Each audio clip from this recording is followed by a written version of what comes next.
عرب میں رکانہ نام کے ایک پہلوان تھے۔ وہ بڑے طاقتور اور زبردست پہلوان تھے۔ ان کے لیے یہ بات مشہور تھی کہ یہ ایک آدمی 1000 آدمیوں سے مقابلہ کر سکتا ہے۔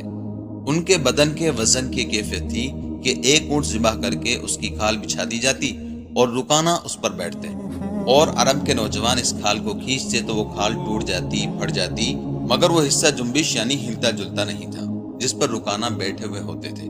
اللہ کے رسول صلی اللہ علیہ وسلم نے ان کے سامنے اسلام پیش کیا اور فرمایا، رکانہ آخرت آنے والی ہے، کیوں اپنی عمر ضائع کر رہے ہو؟ اسلام قبول کر لو اور اللہ تعالیٰ کی طرف متوجہ ہو جاؤ۔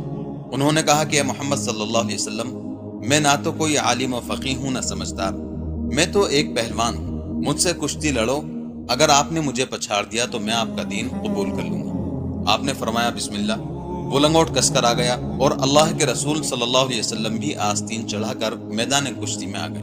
ایک دو داؤ پیچ کے بعد حضور صلی اللہ علیہ وسلم نے اس کی کمر میں ہاتھ ڈالا اور ایک ہاتھ سے اس طرح اٹھایا جیسے کوئی چڑیا کو اٹھاتا ہے، اور آہستہ سے زمین پر رکھ کر اس کے سینے پر بیٹھ گئے اور فرمایا، رکانہ اب کہو۔ مگر رکانہ کو یقین نہیں آیا کہ میں پچھڑ گیا ہوں، کیونکہ کسی نے آج تک اسے پچھاڑا ہی نہیں تھا، اور حضور صلی اللہ علیہ وسلم نے اس طرح پچھاڑا کہ اتنی وزنی لاش کو ایک ہاتھ سے اٹھا کر نچایا اور آہستہ سے رکھ دیا۔ اس نے کہا کہ میں پچھڑ گیا ہوں، مجھے تو یقین نہیں آیا، ایک دفعہ اور کشتی لڑو۔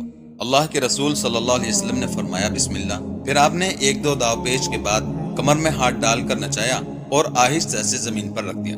فرمایا اب بتاؤ، یہی شرط تو ٹھہری تھی کہ اگر تم پچھڑ گئے تو اسلام قبول کر لو گے۔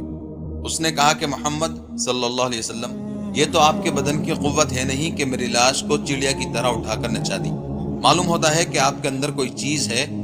حضور صلی اللہ علیہ وسلم نے فرمایا کہ میں اس اندرونی والی چیز ہی کی دعوت دے رہا ہوں، بدن کی دعوت نہیں دے رہا ہوں۔ چنانچہ رکانہ نے اسلام قبول کر لیا اور اسلام میں پختہ ہو گئے اور بڑے بڑے کام بھی کیے۔ ایک مرتبہ بہت سے چورائے اور رات کو بہت سے اونٹ بیت المال سے چرا کر چلتے بنے۔ صبح کو پتہ چلا تو آپ صلی اللہ علیہ وسلم نے فرمایا کہ لوگوں، ان کے پیچھے دوڑو۔ رکانہ نے کہا کہ میں تنہا کافی ہوں، چور رات میں ہی نکل کھڑے ہوئے تھے اور تیزی سے بھاگے جا رہے ہوں گے، معلوم نہیں کتنی دور چلے جا چکے ہوں گے۔ رکانہ دوڑ پڑے اور راستے میں ان کو پکڑ لیا اور کہا کہ سامان اور اونٹ لے کر واپس چلو۔ چنانچہ ان کو پکڑ کر لائے تو حضور صلی اللہ علیہ وسلم نے ان کو سزائیں دی۔ کہنے کا مقصد یہ ہے کہ بہت لوگوں کے دل میں حق آ جاتا ہے اگر تعصب نہ ہو، اور واقعی حق طلبی ہے تو حق ضرور کھل جاتا ہے۔